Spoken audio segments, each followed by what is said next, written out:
were your impressions on her? She wasn't someone you knew much about, and she obviously got off to a very good start. Well, I think it was a very tough match in general. I think, okay, yeah. I think she played very good. She served very well. I think at the first set I didn't play good. My level was not there. My shots were not there, and right away she took the advantage and she won. And then I didn't let that frustrate me. You know, I'm like, doesn't matter. I reset my mind. I go for the second set and for the third. And I think with the time I was playing a little bit better and better, even though that first set was a little bit bad. But I think she played good. I'm surprised with how she handled, center court. And yeah, very good. What did Sam kind of tell you when he came down to just, was it more tactical? I didn't hear it, but was it more tactical? Was it more, don't worry about it? I mean, what was the message that you were getting from him?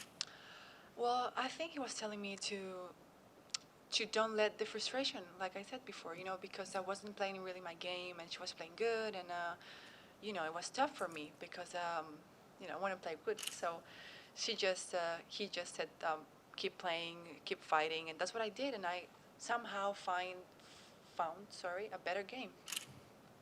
You must be very pleased with how you've been able to come through three setters this year. I mean, you did very well in Brisbane, kind of doing that, fighting, battling, not panicking. Are you feeling like when it comes to those three setters, or you lose a set, that you're so much more calmer?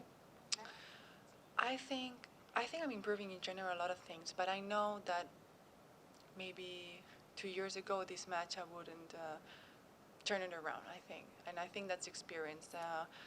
The way I kind of prepare myself to go out there in the court to, the frustration, like we always say, there's no secret. It's just handling the difficult days, because that's what after it counts and what makes the good players and the not as good players.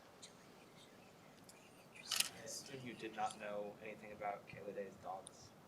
Dogs? Yeah. No. One of them is named Garbiñe after you. You're kidding me. Her mom apparently named. They were watching you on TV at the Australian Open. They said, 4 years ago. 4 years ago. Oh, 4 years ago. 4 years ago, so early. And they were, and then they were like, "Wow, this player is awesome. We should name a dog after her." No way. That's Oh, if I see her after, well, maybe not today, but I don't know. I will see her for sure because I like it the way she plays. But well, that's funny. I mean, Is that a first for you? Someone naming a? yeah, that's a first. Like a dog, yeah. Is it also weird, though, to have a player that, you're still young, to have a player who you just played against kind of say, oh, yeah, this is a player that, I admire, I look up to, because you're not a 28, 29-year-old veteran.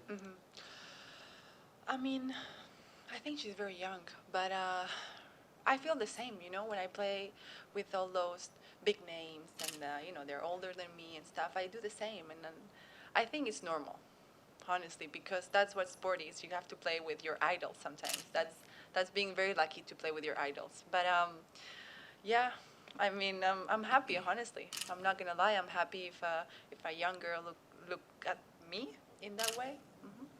You play one of the hottest players on tour right now. Is Svitolina, who's been doing really well. Just won Dubai. Thoughts on that matchup, because she's been in really good form. I think we've played actually a couple of times already, and I think it's the tie is pretty equal. I think she's playing very good. She's going to be a very tough opponent. She just got to the top 10 as well, so that's a sign. And it's going to be a difficult, yeah. How was the heat? Particularly bad, or was it? Okay. Today was, I felt it more in my first match. I don't know why I felt it more. I knew today was going to be very hot, but it's very dry as well, so you don't sweat. You're like burning, but you don't sweat. So it's key to have those ice towels on the side.